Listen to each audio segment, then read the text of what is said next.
All right, welcome today to our Power Up. Today we find ourselves on this Tuesday in the double digits for days for 2023. It's January 10th. And man, think about it this way, man. We are a third of the way through January already.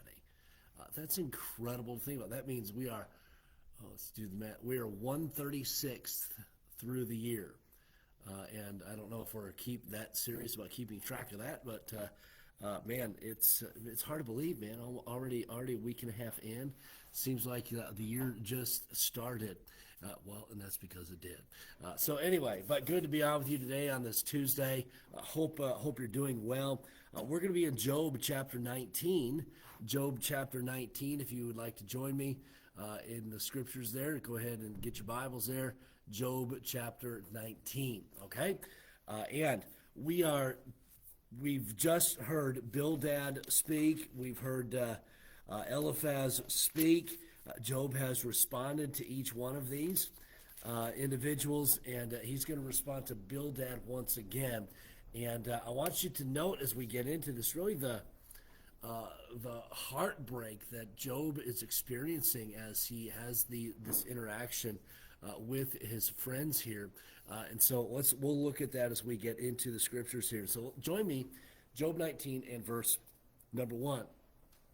The Bible says, "Then Job answered and said, 'How long will you vex my soul and break me in pieces with words?'" Look at the heart of Job here, man. He is hurting. He is struggling. He says, "Man, you're vexing my soul, and you're what's he saying? You're torturing me or tormenting my soul, my spirit, and you're not encouraging at all." He says, and break me in pieces with words. And man, they've been using their words to really carve him up and dice him up, and man, they just have not been the friends that they should be to Job. He says in verse number 3, "These 10 times have ye reproached me. You're not ashamed that you make yourselves strange to me." Job is saying, man, it is getting harder and harder for me to call you my friends. You've come after me time and time and time again. You've come after me. You've attacked me. Ye are not ashamed that you make yourselves strange to me. You've dealt with me painfully, harshly. And you know what? I don't feel like you're my friends anymore. He's saying you're not treating me like a friend. You're abusing me verbally here, and man, he is just torn up at this. He says, "You guys just keep attacking, and you are relentless. How long is it going to keep going on?" Verse number 4. "And be it indeed that I have erred, mine error remaineth within myself." Job says, guys, you need to stop. He says, if I've done wrong, I don't know what it is. And you know what? I'm searching my heart for it, searching my mind for it. Man, I want, if I want to know what's gone wrong, but I don't see it. I don't know what I've done to incur this judgment upon my life. He said, I don't see it. He says it remains within me. I've been searching. I've been praying about it, and I can't find it. Verse number 5.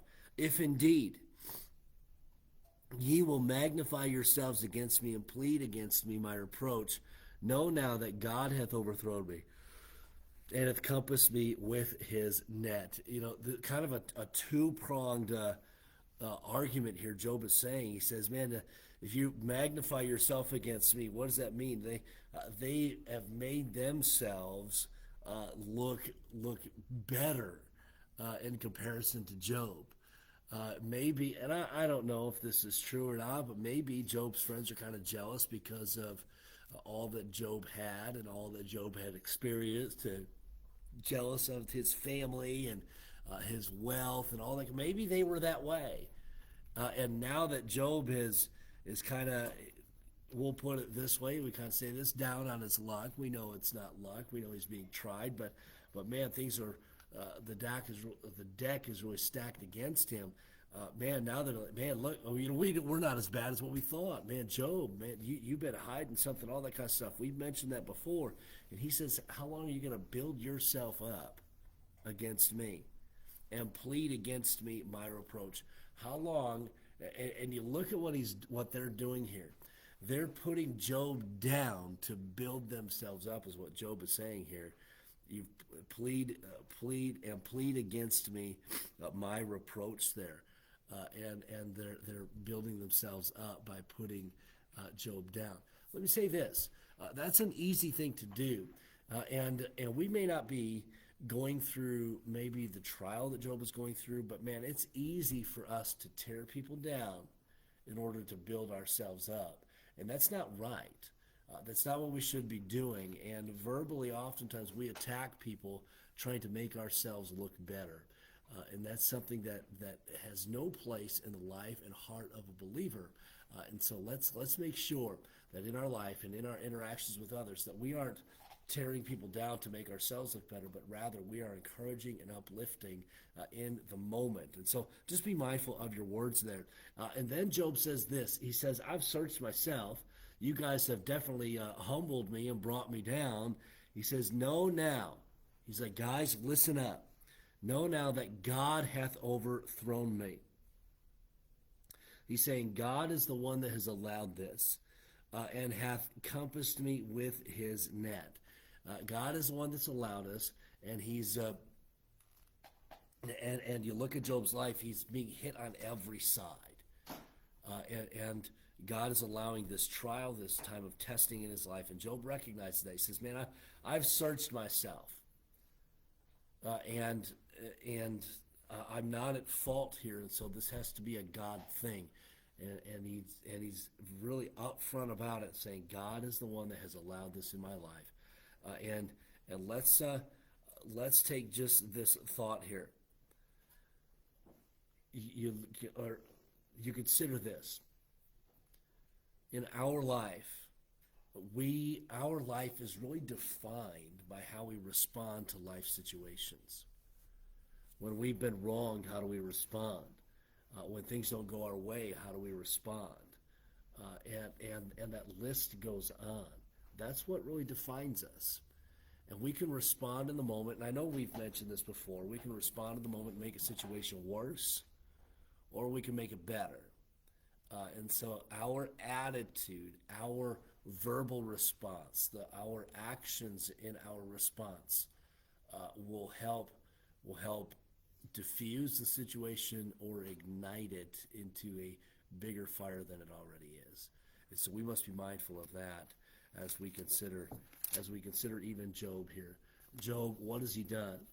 Man, he's taken the abuse from his friends now, and he finally gets to the point to where he says, "Okay, guys, enough's enough. How long are you going to build yourselves up and tear me down? How long are you going to continue to tell these lies? I've searched my heart. Man, I can't find anything, and you know what? So this is a God thing." And in our life, sometimes we just need to understand sometimes that maybe God is trying to do something, trying to teach us something, he's testing us. We need to just understand that sometimes in life, we have this question: why do bad things happen to good people? Job's a good person. Why do bad things happen to him? Because he's being tried. He's being tested. And God's allowed it. And you think about it, who's the one that's getting Job through it? It definitely isn't his friends. It's God. It's what he has his faith in. And in life, man, we're going to go through those difficult times. You've probably been there and done that. And who's the one that gets you through? It's the Lord that does. I can't imagine living this life and not having the Lord to lean upon and to help get me through. Can't imagine that. And that's something that we need to consider and to think about as we live this life. and just know that God is there, and that's who we need to trust. That's who we need to follow in the midst of our trial or our testings. Okay, we're going to leave you with that, with those thoughts there. We'll stop there. Let me greet those who are on live here, and let's greet everybody this morning. Okay, Cliff and Karen. Good morning to you guys. Thank you for being on. Brian and Cindy, thank you for being on as well. And Kathy, thank you so much for watching this morning, and the family there. Brett, good morning to you. Thank you for being on today. Good to have you on. Charlie, Marcia, good morning to you all. Have an awesome day. Lee, Angie, and family, good morning to you. Ingrid, good morning to you. Love you. Have a great day. Denny, good morning. Trust that you're well there in Arizona, and hope the weather's good for you there. We've got really no snow on the ground here. It's a little chilly, but man, it's kind of been an odd winter. Let's see who else we have here. Perry, good morning to you. Thank you so much for watching and being on. Jeannie, good morning. Greetings to you in Florida. And whoa, my comments are all messed up here. And then Jean, downstate, hope you're doing well.